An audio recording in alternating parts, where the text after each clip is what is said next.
واحدة تريد ربع، واحد يريد مسواك.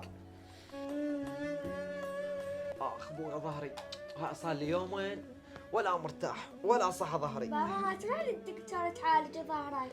بابا يا دكتور هم يريد له 25 كشفية وتعال علاج ب50 عليما، هسه يومين وطيب. حيدر ما تطيهم انت، يعني لا تصرف على جهالك، لا تصرف على زوجتك، لا تصرف على نفسك وتروح الدكتور، المن تلم بهاي الفلوس ما تقول لي؟ انت شعليك انت؟